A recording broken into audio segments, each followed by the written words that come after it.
Mithila painting अथवा मिथिला मधुबनी चित्रकला मिथिला क्षेत्र के बिहार के दरभंगा, पूर्णिया, सहरसा, मुजफ्फरपुर, मधुबनी एवं नेपाल के कुछ क्षेत्रों की प्रमुख चित्रकला है। मिथिला की औरतों द्वारा शुरू की गई इस घरेलू चित्रकला को पुरुषों ने भी अपना लिया है। प्रारंभ में रंगोली के रूप में रहने के बाद यह कला धीरे धीरे आधुनिक रूप में कपड़ों, दीवारों एवं कागज पर उतर आई है। वर्तमान में मिथिला पेंटिंग के कलाकारों ने अंतर्राष्ट्रीय स्तर पर मधुबनी व मिथिला पेंटिंग के सम्मान को और बढ़ाए जाने को लेकर तकरीबन 10,000 स्क्वायर फीट में मधुबनी रेलवे स्टेशन के उन दीवारों को मिथिला पेंटिंग की कलाकृतियों से सरोबार किया है। उनकी यह पहल निशुल्क अर्थात श्रमदान के रूप में की गई। इस अद्भुत कलाकृतियों को विदेशी सेनानियों द्वारा खूब पसंद किया जा रहा है।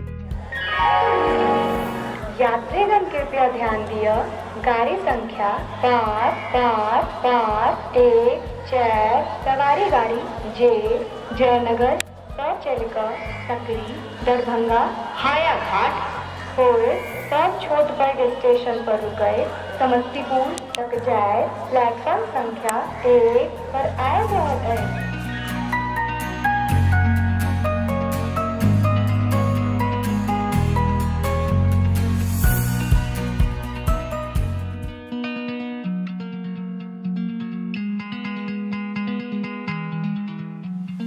मिथिला पेंटिंग राजा जनक ने राम सीता के विवाह के दौरान महिला कलाकारों से बनवाए थे।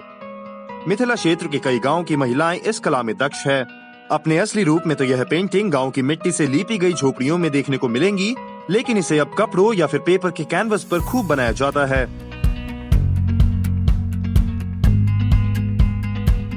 मिथिला पेंटिंग में खास तौर पर कुल देवता का भी चित्रण किया जाता है।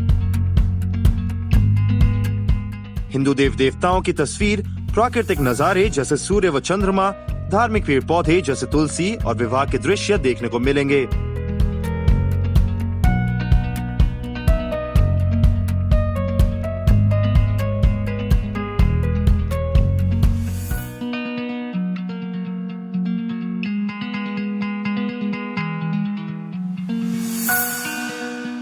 मिथिला पेंटिंग में गहरा लाल, हरा, नीला और काला रंग इस्तेमाल किया जाता है।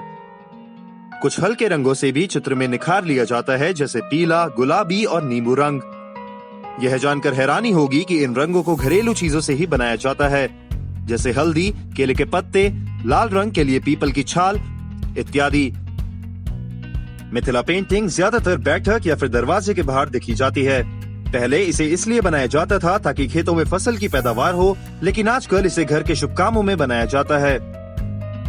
समय के साथ मधुबनी चित्र को बनाने के पीछे के मायने भी बदल चुके हैं, लेकिन यह कला अपने आप में इतना कुछ समेटे हुए है कि यह आज भी कला के कदरदानों की चुनिंदा पसंदों में से एक है।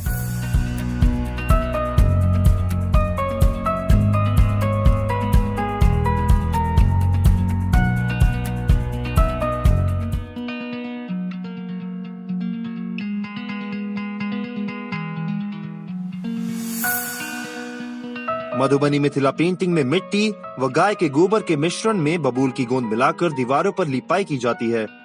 गाय के गोबर में एक खास तरह का रसायन पदार्थ होने के कारण दीवार पर विशेष चमक आ जाती है।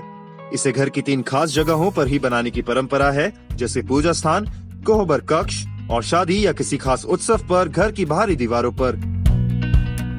मधुबनी पेंटिंग में जिन देवी देवताओं का चित्रण किया जाता है वह है माँ दुर्गा, काली, सीताराम, राधा कृष्ण, शिव पार्वती, गौरी गणेश और विष्णु के 10 अवतार इत्यादि। इन तस्वीरों के अलावा कई प्राकृतिक और रम्य नजारों की भी पेंटिंग की जाती है। पशु पक्षी, वृक्ष, फूल पत्ती आदि को स्वास्तिक की निशानी के साथ सजाया संवारा जाता है।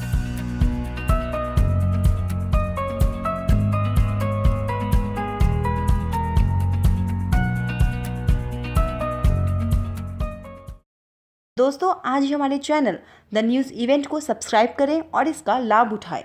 धन्यवाद।